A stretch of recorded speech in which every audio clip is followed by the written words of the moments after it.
Hello everyone, welcome to my YouTube channel. आज मैं आपके लिए सबसे इम्पॉर्टेंट कंसेप्ट लेके आई हूँ भारतीय नागरिक सुरक्षा संहिता का, जो कि एफआईआर। सबसे पहले हम समझते हैं एफआईआर की फुल फॉर्म क्या है।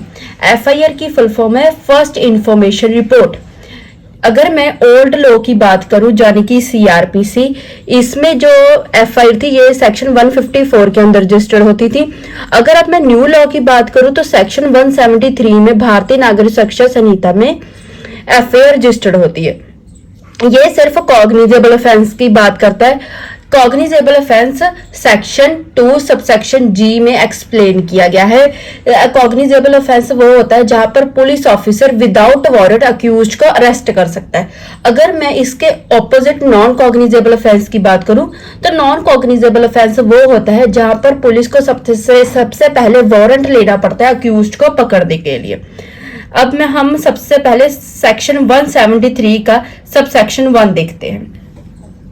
ये कहता है, ये हमें सिर्फ एग्जैक्ट प्रोसीजर बताता है कि एफआईआर कैसे रिकॉर्ड करनी है। ठीक है, जो पुलिस स्टेशन का ऑफिस इंचार्ज होता है यानी कि एसएचओ, वो रिकॉर्ड करता है इंफॉर्मेशन कॉग्निजेबल ऑफेंस की। ठीक है, जब इंफॉर्मेशन ऑरली पुलिस ऑफिसर को दी जाती है तो सबसे पहले उसको वो लिखता है।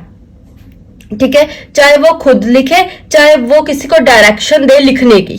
ठीक है, फिर लिखने के बाद जब वो एक बार लिखी जाती है वो इंफॉर्मेशन,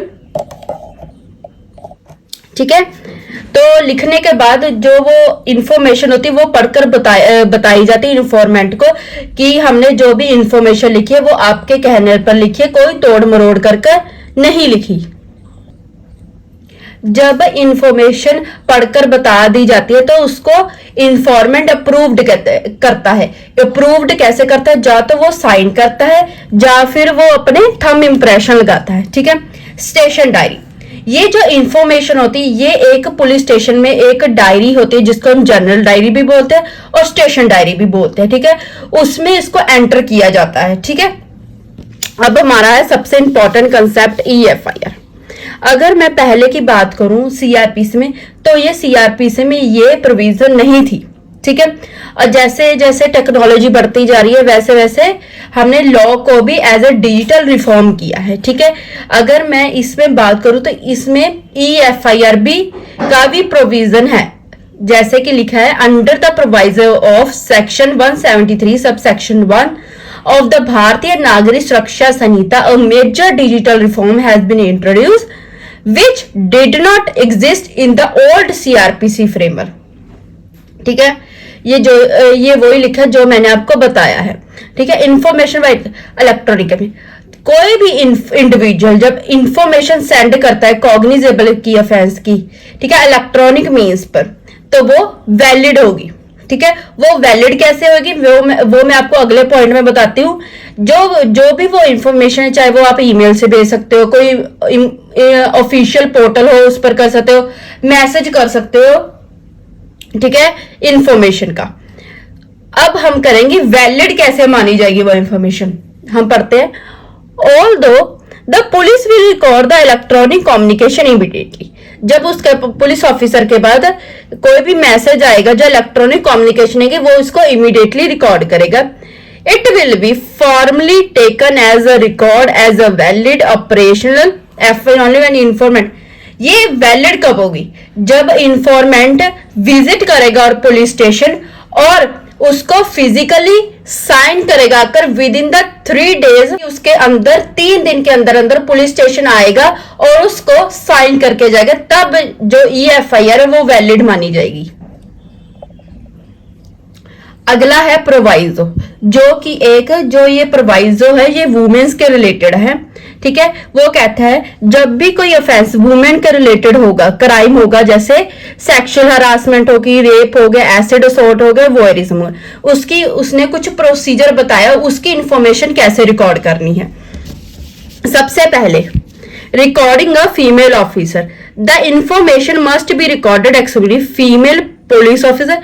जो भी इंफॉर्मेशन होगी वो फीमेल पुलिस ऑफिसर रिकॉर्ड करेगी, वो चाहे किसी भी रैंक की हो। ठीक है, लोकेशन फ्लेक्सिबिलिटी, अगर विक्टिम टेम्परली और परमानेंटली फिजिकली और मेंटली अभी डिसेबल है, ठीक है, वो अपनी होशोबाज में नहीं है, तो इंफॉर्मेशन विक्टिम जहां पर रहता है, यानी कि विक्टिम के रेसिडेंस पर रिकॉर्ड की जा सकती है, और जहां उसको ठीक लगे, कन्वीनियंट हो, ठीक है, वहां पर रिकॉर्ड कर सकती है, जहां या ऐसे कह सकते हैं जहां पर विक्टिम कंफर्टेबल फील करता है और उसकी चॉइस है, वहां पर रिकॉर्ड की जा सकती है।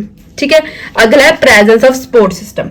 जब हम उसकी इंफॉर्मेशन रिकॉर्ड करेंगे तो उसके साथ उसके पेरेंट्स हो सकते हैं विक्टिम के, ठीक है, रिलेटिव हो सकते हैं, सोशल वर्कर हो सकता है कोई, उसको ऐसे सपोर्ट सिस्टम के लिए कोई भी उसको साथ हो सकता है जब कोई भी इंफॉर्मेशन रिकॉर्ड हो रही हो।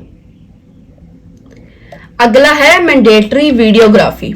जब भी ये सारा प्रोसेस हो रहा होगा, ये सब वीडियो रिकॉर्डेड किया जाएगा बाय पुलिस द्वारा। ठीक है, अगला पढ़ते हैं सेक्शन 173 सब सेक्शन 2। ये हमें बताता है right to free copy of FIR, यानी जो भी इंफॉर्मेंट अपनी एफआईआर लिखवा रहा है और साइन करके जा रहा है, उसको जो एफआईआर को कॉपी है वो फ्री ऑफ कॉस्ट दी जाएगी, उससे कोई पैसा नहीं लिया जाएगा। ये राइट है इंफॉर्मेंट का। ठीक है, आगे मैं बात करूं तो आगे हमारा प्रीलिमिनरी इंक्वायरी। बीएनएसएस से बनने के पहले ये जो कंसेप्ट था ना प्रीलिमिनरी इंक्वायरी का, ये जुडिशियल प्रेसिडेंस से गवर्न था, यानी कि कोई प्रोविजन नहीं थी सीआरपीसी में। अब ये क्या हो गया, ये जो जुडिशियल प्रेसिडेंस था ये पहले कौन से केस में था, ललिता कुमारी वाली जजमेंट से प्रीलिमिनरी इंक्वायरी का कंसेप्ट आता था। ठीक है, अब की बात करूं तो अब ये बीएनएसएस के प्रोविजन में दे दिया गया, जो कि है सेक्शन 173 सबसेक्शन 3। ये हमें प्रीलिमिनरी इंक्वायरी के बारे में बताता है। ठीक है, सबसे पहले हम एप्लीकेबिलिटी की बात करते हैं। ठीक है, जब भी पुलिस ऑफिसर को इंफॉर्मेशन रिसीव होगी कॉग्निजेबल ऑफेंस की, जो कि पनिशेबल होगा 3 साल और 3 साल से ज्यादा, बट 7 साल से कम, तो ये डिस्क्रिशन होगी पुलिस ऑफिसर की, वो प्रीलिमिनरी इंक्वायरी करेगा कि नहीं करेगा, ये उसकी खुद की मर्जी होगी। अब सबसे इंपॉर्टेंट पॉइंट, ठीक है, परमिशन। जब कोई भी ऑफिस इंचार्ज यानी कि एसएचओ जो कि पुलिस स्टेशन का ऑफिसर इंचार्ज होता है, अगर उसको प्रीलिमिनरी इंक्वायरी करनी है तो सबसे पहले वो अपने सुपीरियर ऑफिसर से परमिशन लेगा।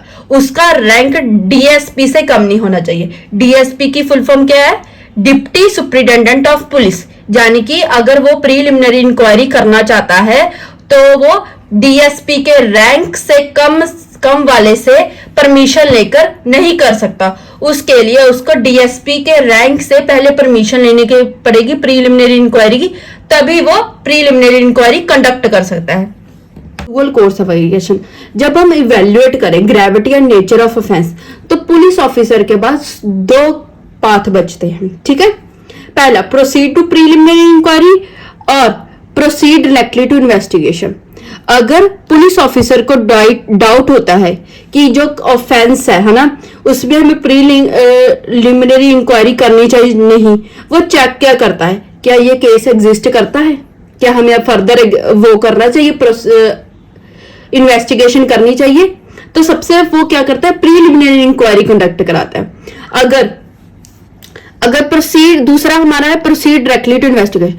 अगर पुलिस ऑफिसर को क्लियर हो जो ये इंफॉर्मेशन है ये कॉग्निजेबल ऑफेंस की ही है, मुझे इसमें इंक्वायरी करने या इंफॉर्मेशन और लेने की जरूरत नहीं है, तो वह क्या करता है, वो सीधा ही रजिस्टर कर देता है एफआईआर और अपनी इन्वेस्टिगेशन करना शुरू कर देता है। ठीक है, अगला पॉइंट, अगर सबसे इंपॉर्टेंट चीज, अगर कोई पुलिस ऑफिसर प्रीलिमिनरी इंक्वायरी करना चाहता है, जब वो अपनी प्रीलिमिनरी इंक्वायरी है वो अपने 14 दिन के अंदर अंदर उसको खत्म करेगा, यानी कि कंक्लूड कर देगा उसको, यानी सभी उसको जो प्रीलिमिनरी इंक्वायरी में उसको चाहिए था वो उसको 14 दिन में कंप्लीट करना पड़ेगा। अगला पॉइंट है हमारा 173 सबसेक्शन 4।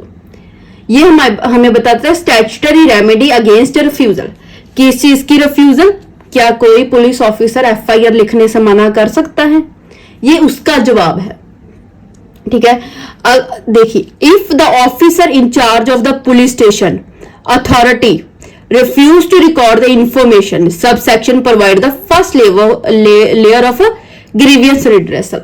ये कहता है अगर कोई भी पुलिस ऑफिसर आपकी एफआईआर लिखने से मना करते, ठीक है, तो वो जो इंफॉर्मेशन है ना वो उसको आप लिखकर और बाय पोस्ट अपने जो कंसर्न डिस्ट्रिक्ट है उसके आप सुपरिटेंडेंट ऑफ पुलिस को भेज सकते हो, यानी कि एसपी को, ठीक है। अगर एसपी सेटिस्फाई होता है आपकी इंफॉर्मेशन से, है ना, और वो डिस्क्लोज करता है, मतलब उसको लगता है हाँ ये कॉग्निजेबल ऑफेंस है और ये है कॉग्निजेबल ऑफेंस, तो वह क्या करता है इन्वेस्टिगेशन करना या तो खुद शुरू करता है देता है या अपने किसी सबॉर्डिनेट ऑफिसर को कहता है इन्वेस्टिगेट करने के लिए। नेक्स्ट है हमारा judicial remedy when both local police and executive officer, यानी कि अगर लोकल पुलिस जो कि हमारा एसएचओ है और एसपी भी फेल हो जाता है हमारी एफआईआर रजिस्टर करने से, तो आप अग्रीव्ड पार्टी जो कि है जुडिशियल मैजिस्ट्रेट के पास जा सकते हो। सेक्शन इंपावर्ड करता है to take a cognizance of the case and judicial authority क्या है वो आपकी इंफॉर्मेशन को देखते हुए पुलिस ऑफिसर को एफआईआर रजिस्टर करने को बोलेगी और एक प्रॉपर इन्वेस्टिगेशन करने को बोलेगी। ये है हमारा इंपॉर्टेंट कंसेप्ट जो कि खत्म हो गया। ये पूरा डिटेल में आप इसको आंसर राइटिंग में भी लिख सकते हो, कहीं पर 10 मार्कर में भी लिख सकते हो। अगर आपको ये नोट्स चाहिए, इसकी फोटोज चाहिए या फिर पीडीएफ चाहिए तो आप मुझे इंस्टाग्राम पे डीएम कर सकते हो लॉ विद मी चैनल पर। वो उसकी आईडी मैं नीचे मेंशन कर दूंगी डिस्क्रिप्शन में, आप वहां से मुझे डीएम कर सकते हो। अगर आपको ये वीडियो अच्छी लगी तो सब्सक्राइब, लाइक और शेयर करना ना भूले ताकि इस वीडियो का फायदा और स्टूडेंट्स भी उठा सके। Thank you.